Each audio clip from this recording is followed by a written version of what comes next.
ان سب پر اللہ سے مانگیں، رات کی تنہائی میں مانگیں، تہجد کی نماز۔ اچھا تہجد میں بھی لوگوں کو پریشانی ہے،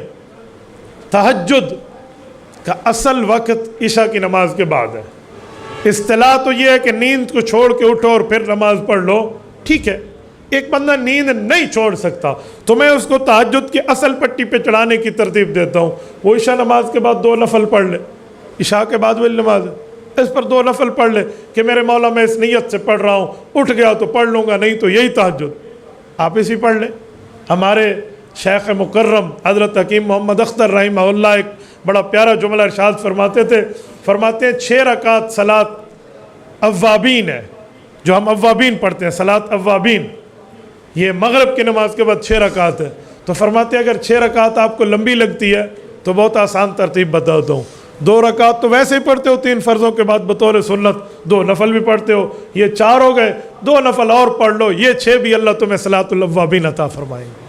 تو آپ عشاء میں 2 نفل پڑھ لیں اور تہجد میں یوں کریں رب سے کہ میرے مولا جو مجھ سے ہو سکا وہ میں نے کیا، اللہ آگے برکات تو عطا فرما دے۔ مولا علی قاری رحمہ اللہ لکھتے ہیں لیس من الکاملین الا من یقوم باللیل، کہ یہ راتوں کی دعا ہوگی تو تم کامل بن پاؤ گے۔ یوں ہے، میں آپ کو مثال دے رہا ہوں، آپ جلسے سے فارغ ہو کر گئے ہیں، کنونشن سے فارغ ہو کر گئے ہیں، قاری صاحب بہت اچھی بات کر رہے تھے کہ رات کو ہم جاگتے رہے اور صبح نماز بھی چلی جائے تو فائدہ، آپ گھر جانے سے پہلے 2 رکعت پڑھ لینا، قبولیت کی مہر نہ لگ جائے تو پھر کہنا، کوئی مانگے تو صحیح۔ میں نے جب 4 ماہ لگائے تھے اس وقت رائمنڈ مرکز کے امام تھے حضرت مولانا جمیل صاحب، مفتی جمیل رحمۃ اللہ، حضرت درخواستی رحمہ اللہ کے شاگرد تھے، ایسا پیارا جملہ ارشاد فرماتے تھے آج تک ہمارے دل میں موجود ہے، فرماتے کہ جب بھی دعا مانگنے کا ارادہ ہو تو اس دعا سے پہلے اگر وقت ہو تو 2 رکعت نماز نفل پڑھ لو، جب 2 رکعت نماز نفل پڑھ لو گے ایک دعا آپ کو پیک ہو کر آپ کے پاس آ جائے گی کہ یہ قبول ہے، جو چاہو مانگ لو، ایک دعا کا آپشن مل جائے گا آپ کو، ہر 2 رکعت نماز نفل پہ جو چاہو مانگ لو۔ یہ ان کا انداز ہوتا تھا سمجھانے کا، اور اتنا دل ربا انداز تھا، یقین مانے آج میرے خیال میں شاید کہ کوئی 22 سال کا زمانہ گزر رہا ہے، 20-22 سال کا، میرے دماغ میں آج بھی نقش ہے۔ اللہ نے مجھے 4 ماہ میں اس وقت قبول کیا تھا، اب میری داڑھی نہیں آئی تھی، راتوں کو آدھی رات ہم ریونٹ کے ممبر کا پایا پکڑ کے دعا مانگی، صبح حضرت جی مولانا جمشید علی خان رحمہ اللہ کی خدمت میں پیش ہوئے، ان کا تعلق بھی آپ کے صوبے سے ہے نا، حضرت مولانا جمشید علی خان صاحب مجھے دیکھیں ویسے 4 ماہ میں قبول کرنا ہے یا نہیں، اور پھر ادھر اصولوں کو دیکھ کر میری داڑھی کو دیکھ کے بال نہیں آئے، تو حضرت مولانا جمشید کی سلیکشن اور میری رات کی دعا آپس میں گویا لڑ رہی تھی، ان کا تنازع چل رہا تھا کہ اب کس کی مانے، لیکن آنسو اللہ پاک ضائع نہیں کرتے، جس پر آدھا گلاس آنسو لگے ہوں تو اللہ رب العزت نے کہاں ضائع کرنا ہے، ان اللہ لا یضیع اجر المحسنین، میں نے اللہ سے مانگا تو حضرت نے مجھے فرمایا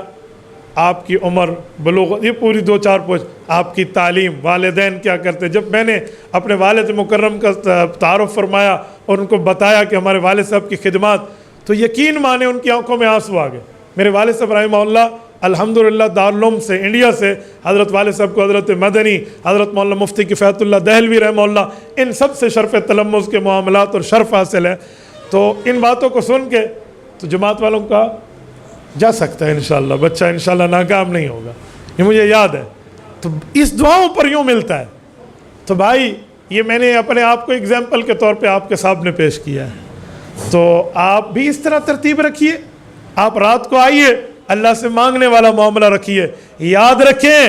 یہ 9-10 کام جو میں نے بتائے ان میں 9 کام وہ ہیں جو گاڑی تیار ہو جائے گی شو روم میں، اور 10واں کام ہے کہ جب تک پیٹرول کی ٹینکی میں پیٹرول نہیں آئے گا گاڑی نہیں چلے گی، لاکھوں کروڑوں اربوں روپے کی آپ کی جو ہے نا رینج روور تک کی پتہ نہیں بڑی بڑی اس سے بھی اوپر کی گاڑیاں کیوں نہ ہوں، جب تک پیٹرول اس میں نہیں آئے گا وہ نہیں چلے گی، اگر وہ پیٹرول گاڑی ہے تو کہیں آپ کہتے ہیں الیکٹریکل کی بیٹری والی بھی آ گئی ہیں، تو جب تک بیٹری نہیں ہے وہ نہیں چل پائے گی، اصل جو دل ہے وہی پیٹرول اور اس کا انجن ہے جو اس کو ایندھن فراہم کر رہا ہے، تو یہ اصل دعا ہے، اس لیے کہتے ہیں الدعاء مخ العبادہ، یہ عبادت کا مغز ہے، تو یوں کریں گے، یوں مانگیں گے تو پھر اللہ قبول کرے گا۔ اللہ سے مانگیں اور اللہ سے مانگنے میں اپنے آپ کو خالی سمجھیں، کہا میرے مولا تیرا شکر تو نے اہل حق سے جوڑا، اہل کفر و اہل باطل سے بچا لے، اللہ تو نے اہل توحید سے جوڑا، اہل شرک سے بچا لے. اللہ سے مانگے اللہ صحت کی نعمت دی ہے بیماری سے بچا لے, سنت کی نعمت دی ہے بدعت سے بچا لے. اے اللہ آپ نے ہمیں دین کی خدمت دی ہے, دین کی محرومی سے بچا لے. یوں اللہ پاک سے یوں مانگے جیسے حضرت سیدنا ابو بکر صدیق رضی اللہ عنہ کے بارے میں آتا ہے, وہ فرماتے ہیں رو کر مانگو, رو نہیں سکتے تو رونے جیسی شکل بنا لو کہ ماں اس بچے کو بھی دودھ دے دیتی ہے جو رونے جیسا چہرہ بنا لیتا. تو اللہ کی رحمت تو مامتا سے بڑھ کر ہے نا, اللہ تو ماؤں کی مامتا کا بھی خالق ہے, رب کی رحمت تو اس سے اوپر ہے. تو یقین مانے منوائی ہوئی اللہ سے دعا میں بات رائے گاں نہیں جاتی.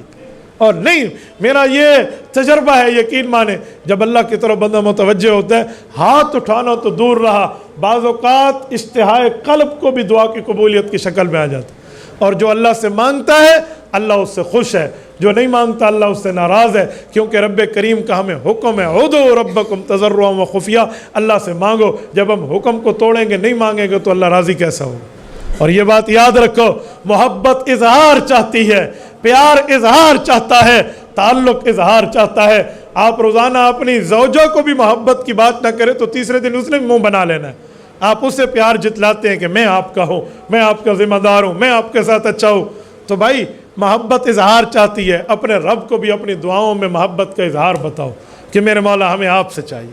ہمارے لیے آپ نے کرنا ہے. جب یوں کریں گے نا پھر کوئی مخالفت بھی آئے, کوئی راستے میں روڑے روٹکانا بھی آئے, سب کچھ دور ہو جائے گا. تبارك الذي نزل الفرقان على عبده ليكون للعالمين نذيرا.